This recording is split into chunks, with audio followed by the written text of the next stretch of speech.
ধরনের গুনাহ রমজান মাসের ভিতরে মানুষ করতেছে। তো মানুষ গুনাহই করে শয়তানের কারণে, শয়তানকে আল্লাহ আবদ্ধ করলেন। আবার কথা নবী হাদিসে বললেন, তারপরেও এই মানুষ গুনাহ করে কেন?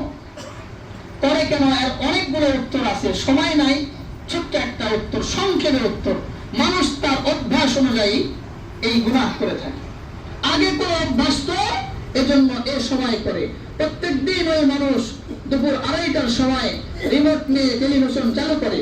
ঠিক এই রমজান মাসেও তার অভ্যাস অনুযায়ী হাতে রিমোট নিয়ে টেলিভিশন চালু করার কিছুক্ষণ পরে সে বুঝতে পারে রমজান মাস চলতেছে, এখন ছবি দেখা যাবে না, এখন নাটক দেখা যাবে না। তখন সে আস্তাগফিরুল্লাহ লা হাওলা ওয়ালা কুওয়াতা ইল্লা বিল্লাহ বলে টেলিভিশন বন্ধ করে। তাহলে এই মানুষ যে টেলিভিশন চালু করলো, চালু করার পিছনে কারণ শয়তান না, তার পুরাতন অভ্যাস।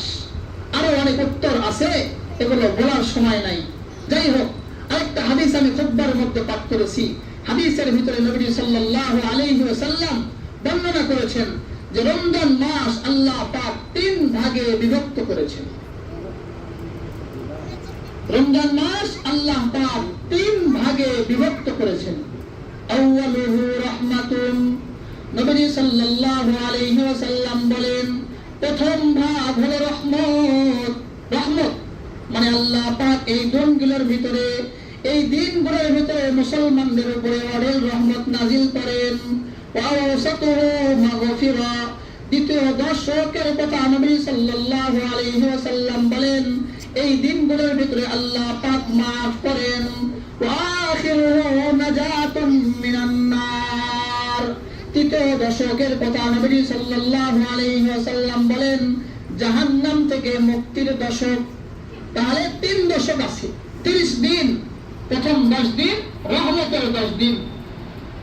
এই রহমতের 10 দিনের আমল আলাদা, দ্বিতীয় 10 দিনের আমল আলাদা, তৃতীয় 10 দিনের আমল আলাদা। প্রথম 10 দিনের একটা প্রসিদ্ধ আমল আছে। নবী সাল্লাল্লাহু আলাইহি ওয়াসাল্লাম এই দোয়া বারবার করতেন। পুরো রমজান মাসে এক দোয়া করতেন। পুরো রমজান না, নবীজি যখনই হাত তুলতেন, আমি একটা দোয়া প্রত্যেক মোনাজাতে পড়ি, ইয়া আরহামার রাহিমিন, ইয়া আরহামার রাহিমিন। কোন হাদিসে 2 বার পড়ার কথা আছে, কোন হাদিসে 3 বার পড়ার কথা আছে। এটা অনেক ফজিলতপূর্ণ কথা। আরেকটা দোয়া নবীজি সাল্লাল্লাহু আলাইহি ওয়াসাল্লাম পড়তেন, আল্লাহুম্মা ইন্নাকা আফুউন কারীম তুহিব্বুল আফওয়া ফাআফু আন্না।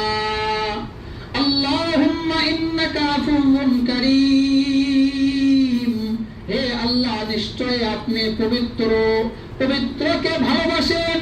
আল্লাহ আপনি পবিত্র এবং পবিত্রকে ভালোবাসেন। ফাআফু আন্নি, আমাকে আমার গুনাহ থেকে আপনি পবিত্র করেন। মানে নিজের গুনাহ থেকে আল্লাহ পাকের কাছে ইস্তিগফার করার ভিন্ন আরেকটা পন্থা। আমরা যেরকম ইস্তিগফারের ভিতরে আস্তাগফিরুল্লাহ রাব্বি মিন কুল্লি যামবি ওয়া আতুবু ইলাইহি, এটা যেরকম পড়ি,